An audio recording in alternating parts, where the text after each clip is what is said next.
What's up mga karos? Ngayon ay nagbabalik po tayo sa Anime Defenders. At ang gagawin po natin ngayon ay mag-showcase tayo ni Flame Dragon God. Yan, na may Requiem at na may B damage at S cooldown at A range. Yan, yung stat niya. At tara na, i-showcase na natin. Yan, at nandito na po tayo at ilagay na po natin si Natsu o Flame Dragon God.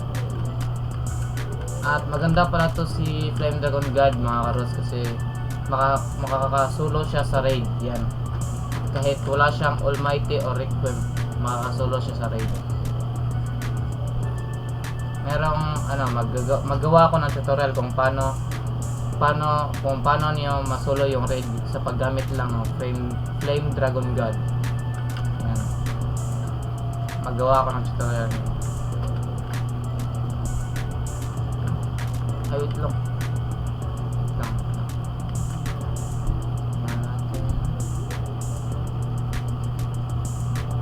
Yan, wala. Yan, ito yung first move niya. Yan, tumatalon siya, yan. At ito yung damage niya, placement. Ito yung placement damage niya. 823 damage, 3.2 seconds at 19.7. Yan. At upgrade na natin siya. Yan. At sa susunod na upgrade naman ay meron na siyang bagong skill na Scorching Push at may 4k damage, 4.0 seconds at 23.6 range. Yan. Tingnan natin.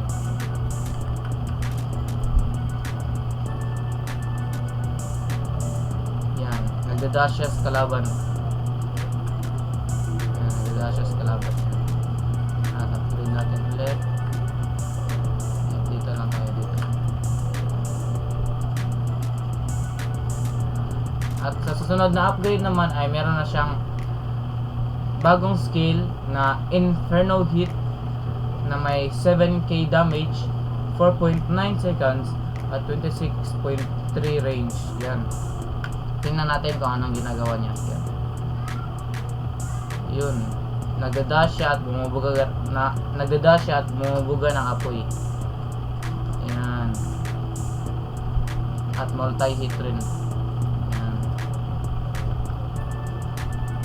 At upgrade na naman natin.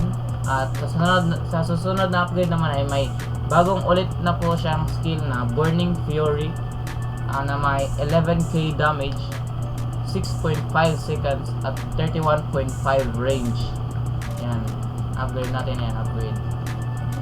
Yan. Tingnan natin kung anong ginagawa niya. Uy!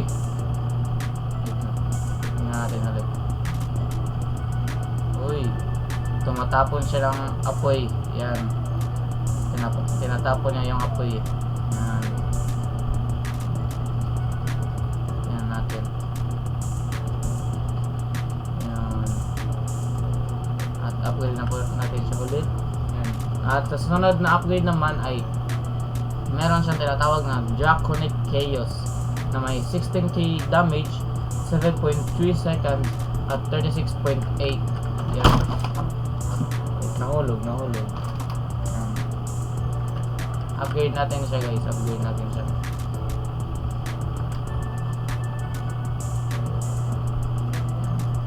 Uy tayo sa pera. Tingnan natin. Draconic Chaos. Uy! Bumubuga siya ng apoy guys. Bumubuga siya ng apoy. Yan. Bumubuga siya ng apoy na multi-hit. Malaki rin yung range niya. Yan. At upgrade natin siya pag may pera na tayo. Yan, upgrade na po natin siya. Yan. At sa susunod na upgrade naman na mag-cost ng 10,000 at bagong skill na Pyroclasmic Spear na may 20k damage, 6.5 seconds at 39.4 range. Grabe, ang lakas. At ang means pala ng hybrid guys ay makaka-hit siya ng fly. Yan. Malalaman nyo yan kapag naglaro kayo ng anime adventure. Yan.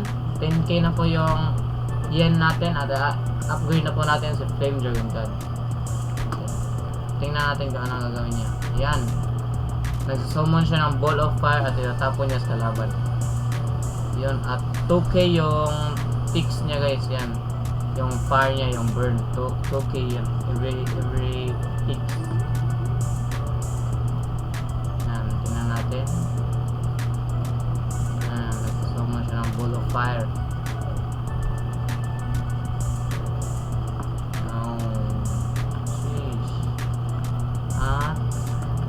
Upgrade na natin siya.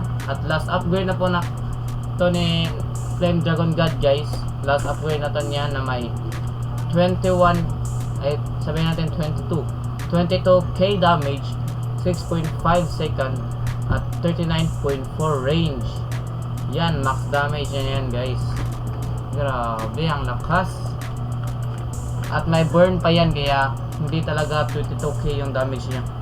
Lagpas 25k yung damage niya. Grabe.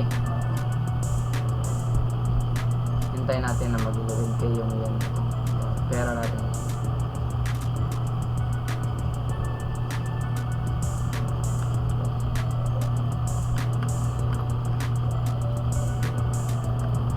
Yan, i-upgrade na po natin siya mga karus na Flame Dragon God.